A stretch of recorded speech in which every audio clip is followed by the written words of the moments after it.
নমস্কাৰ মৰমৰ শিক্ষাৰ্থীসকল, মই প্ৰণৱে ইউটিউব চেনেল ফৰ এডুকেশ্যনৰ অন্য এটা ভিডিঅ'লৈ তোমালোক সকলোকে স্বাগতম জনাইছোঁ। মৰমৰ শিক্ষাৰ্থীসকল, আজি মই তোমালোকৰ মাজলৈ লৈ আহিছোঁ হায়াৰ ছেকেণ্ডাৰী ছেকেণ্ড ইয়াৰৰ তামোলপুৰ ডিষ্ট্ৰিক্টত অনুষ্ঠিত হোৱা ফাৰ্ষ্ট ইউনিট টেষ্ট 2026-ৰ লজিক এণ্ড ফিলচফি নামৰ যিটো বিষয় বা কুৱেশ্যন পেপাৰ সেইখনৰ সমাধান। তেতিয়াহ'লে আহচোন পলম নকৰি আজি ভিডিঅ'টো আৰম্ভ কৰোঁ। আৰু তাৰ আগতে তোমালোকলৈ এটা অনুৰোধ, এই চেনেলটো যদি ছাবস্ক্ৰাইব কৰা নাই তেতিয়াহ'লে ছাবস্ক্ৰাইব কৰি দিবা আৰু কাষতে থকা বেল আইকনটো প্ৰেছ কৰি দিবা মই দিয়া এনেকুৱা ধৰণৰ শিক্ষামূলক ভিডিঅ'সমূহ নিয়মিতভাৱে পাই থাকিবলৈ।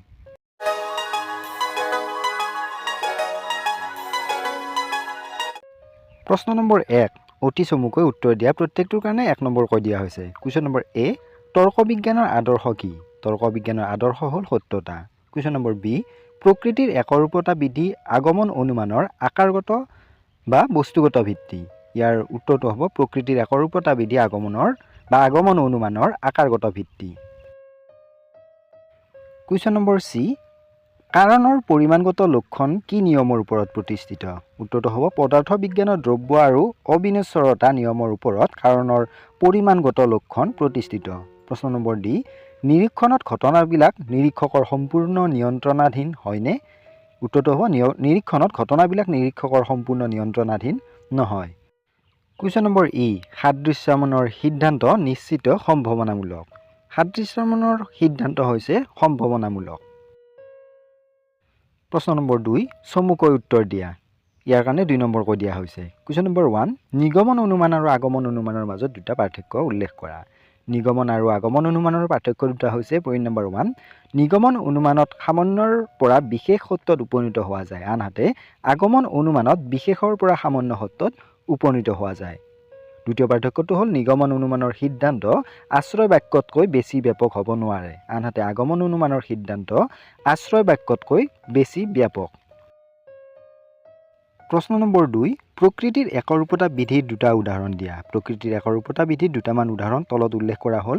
সূৰ্য উদয় হোৱাৰ লগে লগে গোটেই জগতখন পোহৰ হৈ উঠে, অস্ত যোৱাৰ লগে লগে আন্ধাৰে আৱৰি ধৰে। জুন জুলাই মাহত পৰিৱেশ খুব গৰম হয়, আকৌ ডিচেম্বৰ জানুৱাৰী মাহত ঠাণ্ডা অনুভৱ কৰোঁ। শীতকালত গছ বিৰিখৰ পাতবোৰ সৰি যায়, আকৌ বসন্তকালত নতুন কুঁহিপাত মেলে। প্ৰশ্ন নম্বৰ 3, নানা কাৰণবাদৰ এটা উদাহৰণ দিয়া। নানা কাৰণবাদ কাৰণ সম্পৰ্কীয় এক ভ্ৰান্ত ধাৰণা। নানা কাৰণবাদ মতে এটা কাৰ্যৰ কাৰণ এটা নহয় বহুতো হ'ব পাৰে। জগতৰ ঘটনাবোৰ বৰ জটিল। ঘটনাৰ কাৰণবোৰ কেতিয়াবা একেভাৱে যুক্ত হৈ থাকে যে ঘটনাৰ প্ৰকৃত কাৰণ নিৰ্ণয় কৰাত অসুবিধাৰ সন্মুখীন হ'ব লগা হয়। উদাহৰণস্বৰূপে মানুহৰ মৃত্যুৰ কাৰণ এটা নহয় বহুতো হ'ব পাৰে। বেমাৰ, বিষপান, দুৰ্ঘটনা, হত্যা, আত্মহত্যা আদি বহুতো কাৰণত হ'ব পাৰে। প্ৰশ্ন নম্বৰ 4, ভ্ৰান্ত পৰ্যবেক্ষণ দোষ কাক বোলে এটা উদাহৰণ দিয়া। যি পৰ্যবেক্ষণত ভুল হয়, অৰ্থাৎ এটা বস্তুক আন এটা বেলেগ বস্তু বুলি ভবা হয়, তেনে পৰ্যবেক্ষণক ভ্ৰান্ত পৰ্যবেক্ষণ বোলা হয়। ভ্ৰান্ত পৰ্যবেক্ষণ দোষৰ এটা উদাহৰণ হ'ল কম পোহৰত ৰছী এডালক সাপ বুলি ভুল প্ৰত্যক্ষ কৰা। প্ৰশ্ন নম্বৰ 5, অবৈজ্ঞানিক আগমন কাক বোলে? যি আগমনত কোনো বস্তু বা ঘটনাৰ বিশেষ বহুতো দৃষ্টান্ত পৰ্যবেক্ষণ কৰি কাৰ্যকাৰণ সম্বন্ধ প্ৰতিষ্ঠা কৰাৰ কোনো চেষ্টা নকৰাকৈ কেৱল সেই পৰ্যবেক্ষণৰ দ্বাৰা পোৱা অবাধিত অভিজ্ঞতা বা অভিজ্ঞতাৰ একৰূপতাৰ ওপৰত ভিত্তি কৰি যথাৰ্থ সামান্য বচন প্ৰতিষ্ঠা কৰা হয়, তাকে অবৈজ্ঞানিক আগমন বোলা হয়। প্ৰশ্ন নম্বৰ 3, বৈজ্ঞানিক আগমনৰ বৈশিষ্ট্যবোৰ উল্লেখ কৰা। বৈজ্ঞানিক আগমনৰ বৈশিষ্ট্যবোৰ হ'ল, প্ৰথমটো হৈছে বৈজ্ঞানিক আগমনত বিশেষ দৃষ্টান্তবোৰ নিৰীক্ষণ আৰু পৰীক্ষণ পৰ্যবেক্ষণৰ এই উভয় প্ৰকাৰ প্ৰক্ৰিয়াৰ দ্বাৰা সংগ্ৰহ কৰা হয়। দ্বিতীয়তে, বৈজ্ঞানিক আগমনত আকাৰগত ভিত্তি হিচাপে প্ৰকৃতিৰ একৰূপতা বিধি আৰু কাৰ্যকৰণ বিধিৰ ওপৰত নিৰ্ভৰ কৰা হয়, অৰ্থাৎ বৈজ্ঞানিক আগমনে প্ৰতিষ্ঠা কৰা যথাৰ্থ সামান্য বচনটো এটা 2 বিধিৰ ওপৰত প্ৰতিষ্ঠিত। পইণ্ট নম্বৰ 3, বৈজ্ঞানিক আগমনে এটা যথাৰ্থ সামান্য বচন প্ৰতিষ্ঠা কৰে। বৈজ্ঞানিক আগমনৰ সিদ্ধান্ত এটা বচন, ধাৰণা বা প্ৰত্যয় নহয়। প্ৰশ্ন নম্বৰ 4, নিৰীক্ষণ আৰু পৰীক্ষণৰ মাজত সম্বন্ধ উল্লেখ কৰা। নিৰীক্ষণ আৰু পৰীক্ষণৰ মাজত থকা সম্বন্ধসমূহ হৈছে, প্ৰথমটো হৈছে নিৰীক্ষণ আৰু পৰীক্ষণ এই 2 প্ৰক্ৰিয়াই উদ্দেশ্যমূলক ঘটনাৰ প্ৰত্যক্ষ। প্ৰাকৃতিক পৰিৱেশতেই হওক বা কৃত্ৰিম পৰিৱেশতেই হওক, সকলোতে ঘটনাৰ বিশ্লেষণ কৰোঁতে এটা নিৰ্দিষ্ট উদ্দেশ্য নিহিত হৈ থাকে। সেয়েহে সকলো উদ্দেশ্যমূলক প্ৰত্যক্ষই নিৰীক্ষণ আৰু পৰীক্ষণ।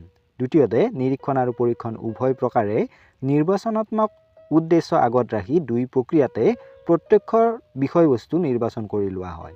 তৃতীয়তে পৰীক্ষণত বিষয়বস্তু আৰু পৰিৱেশ পৰীক্ষকৰ নিয়ন্ত্ৰণাধীন, কিন্তু নিৰীক্ষণত বিষয়বস্তু আৰু পৰিৱেশ পৰীক্ষকৰ নিয়ন্ত্ৰণাধীন নহয়। প্ৰশ্ন নম্বৰ 5, কাৰণৰ সংজ্ঞা দিয়া, কাৰণৰ গুণগত লক্ষণসমূহ উল্লেখ কৰা। তৰ্কবিদ মিলে আগবঢ়োৱা কাৰণৰ প্ৰথম সংজ্ঞাটো হ'ল ঘটনা বা ঘটনাৱলীৰ সংমিশ্ৰণৰ পিছত যদি কোনো ঘটনা এটা নিয়মিতভাৱে বা চৰ্তহীনভাৱে সংঘটিত হয়, তেনেহ'লে পূৰ্বৱৰ্তী ঘটনাক কাৰণ আৰু পৰৱৰ্তী ঘটনাক কাৰ্য বোলা হয়। কাৰণৰ গুণগত লক্ষণসমূহ তলত দিয়া ধৰণৰ। প্ৰথমটো হৈছে কাৰণ আৰু কাৰ্য হৈছে পৰস্পৰ সাপেক্ষ পদ।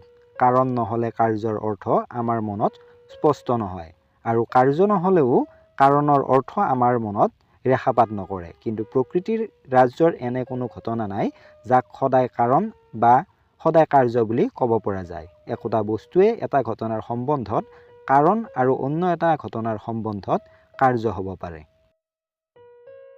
দ্বিতীয় পইণ্টটো হৈছে কাৰণ কাৰ্যৰ পূৰ্বৱৰ্তী কোনো ঘটনা বা কাৰ্য কাৰণৰ অনুপৱৰ্তী কোনো ঘটনা। কাৰ্য আৰু কাৰণৰ সম্বন্ধ সহৱৰ্তীতা বা সহ উপস্থিতি সম্বন্ধ নহয়। এই সম্বন্ধ হৈছে পূৰ্বপৰ আৰু অগ্ৰৱৰ্তী আৰু পৰৱৰ্তী সম্বন্ধ।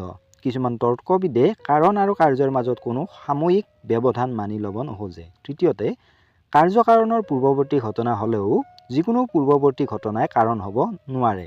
পূৰ্বৱৰ্তী ঘটনা দুই প্ৰকাৰৰ হ'ব পাৰে, নিয়ত আৰু অনিয়ত বা ব্যভিচাৰী আৰু অব্যভিচাৰী। যদি কোনো এটা ঘটনা কোনো এটা কাৰ্যৰ আগত অনিয়মিতভাৱে উপস্থিত থাকে, অৰ্থাৎ কেতিয়াবা উপস্থিত থাকে আৰু কেতিয়াবা নাথাকে, তেনেহ'লে সেই অগ্ৰৱৰ্তী ঘটনাক কাৰণ বুলি ক'ব নোৱাৰি। নেক্সট প্ৰশ্নটো হৈছে এৰিষ্টটলৰ মতে কাৰণ কেই প্ৰকাৰৰ, সেইবোৰ ব্যাখ্যা কৰা। এৰিষ্টটলৰ মতে কাৰণ 4 প্ৰকাৰৰ। সেইকেইটা হ'ল, প্ৰথমটো হৈছে উপাদান কাৰণ। এই যি উপাদানৰ সহায়ত আমি যি দ্ৰব্য বা পদাৰ্থৰে কাৰ্য উৎপাদন কৰা হয় তাক উপাদান কাৰণ বোলে। উদাহৰণস্বৰূপে কাপোৰখন তৈয়াৰ কৰোঁতে শিপিনীয়ে ব্যৱহাৰ কৰা সূতাখিনিয়ে হৈছে উপাদান কাৰণ। দ্বিতীয়টো আকাৰগত কাৰণ। কোনো কাৰ্য উৎপন্ন কৰোঁতে উপাদান বা দ্ৰব্যৰ ওপৰত যি নতুন ৰূপ দিয়া হয় তাকে আকাৰগত কাৰণ বোলে। উদাহৰণস্বৰূপে শিপিনীয়ে সূতাৰ পৰা এক বিশেষ ধৰণৰ ৰূপ দিহে কাপোৰখন তৈয়াৰ কৰে। এই ক্ষেত্ৰত কাপোৰখনত যি আকাৰ দিয়া হয় সেয়া কাপোৰখনৰ আকাৰগত কাৰণ। তৃতীয় কাৰণটো হৈছে নিমিত্ত কাৰণ। কাৰ্য এটা উৎপন্ন কৰিবলৈ যি শ্ৰম বা শক্তিৰ প্ৰয়োজন হয় তাকে নিমিত্ত কাৰণ বোলে। উদাহৰণস্বৰূপে কাপোৰখন তৈয়াৰ কৰিবলৈ যাওঁতে শিপিনীয়ে সূতাখিনি প্ৰয়োগ কৰি শক্তি বা দক্ষতাই হৈছে কাপোৰখনৰ নিমিত্ত কাৰণ। নেক্সট কাৰণৰ প্ৰকাৰটো হৈছে পৰিণাম বা উদ্দেশ্য কাৰণ। যি উদ্দেশ্য আগত ৰাখিয়েই এটা কাৰ্য উৎপন্ন কৰা হয় তাক পৰিণাম বা উদ্দেশ্য কাৰণ বোলা হয়। উদাহৰণস্বৰূপে কাপোৰখন যেতিয়া সূতাৰ পৰা তৈয়াৰ কৰা হয় তেতিয়া ব্যৱহাৰ উদ্দেশ্যেৰেহে কৰা হয়।